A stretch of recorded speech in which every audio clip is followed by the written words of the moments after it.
Salutare! Uite, avem azi un material interesant, zic eu, care vorbește despre ceva ce poate am simțit mulți. Tendința asta de a ne, hai să zicem, coborî nivelul în relații.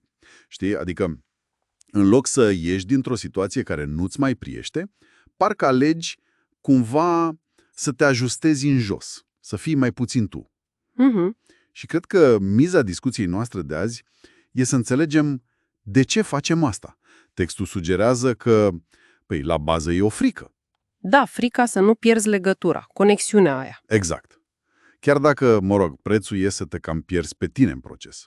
Și aici e paradoxul, nu? Da, exact asta.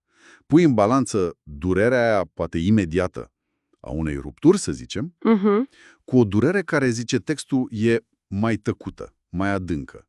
Durerea de a renunța la cine ești tu, la autenticitatea ta. Corect. Și ce mi se pare important de subliniat e că această coborâre nu vine neapărat pentru că nu știm ce e mai bine pentru noi. Nu e lipsă de conștientizare. Deci nu e vorba de asta. Nu neapărat. E mai mult o teamă. O teamă profundă că dacă rămânem acolo, sus, pe frecvența noastră autentică, o să fim singuri sau respinși. Înțeleg. Și atunci tentația să cobori e mare, pentru că acolo jos pare cumva familiar, poate chiar confortabil emoțional pe moment, chiar dacă știm că nu e ok pe termen lung.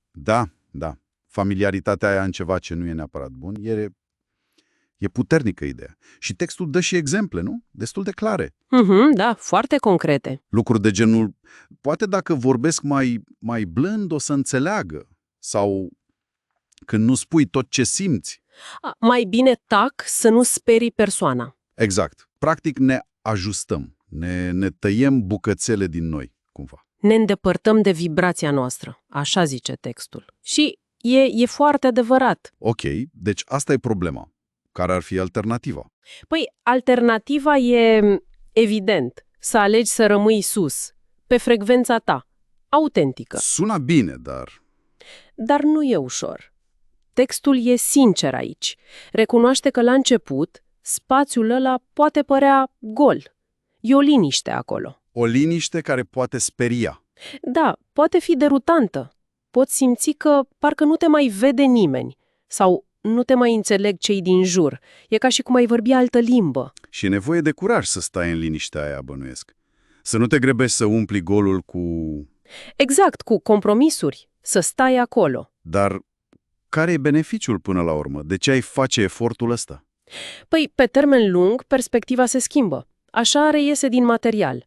Rămânând acolo, în autenticitatea ta, chiar dacă la început e liniște, cultivi altceva. Ce anume? Se vorbește în text despre claritate, integritate, frecvență autentică.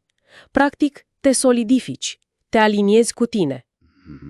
Și mai mult, se sugerează că tocmai frecvența asta clară, autentică, va atrage, în timp. Va atrage ce? Sau pe cine?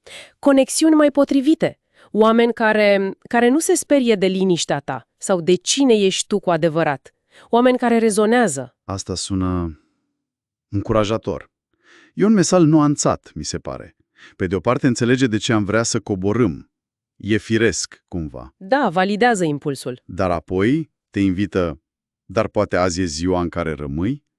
Rămâi tu, complet, nemodificat pentru alții. E o chemare la curaj, cred. Absolut. Și e important să acceptăm, cum zice și textul, că nu toți vor rezona, nu toți vor urca cu noi. Asta poate fi greu de acceptat. Sigur că da. Dar ideea e că aceia care pot rămâne, care pot să fie lângă tine fără să îți ceară să te micșorezi, ăia sunt cei reali. Conexiuni autentice. Exact. Bazate pe acceptare, nu pe adaptare forțată. Ei te pot conține, cum spune textul. Frumos spus. Asta ne lasă cu o întrebare, cred. O provocare. Ce ar însemna, în viața de zi cu zi, în pași mici, să rămâi sus? Cum ar arăta un prim gest când simți impulsul ăla să te ajustezi?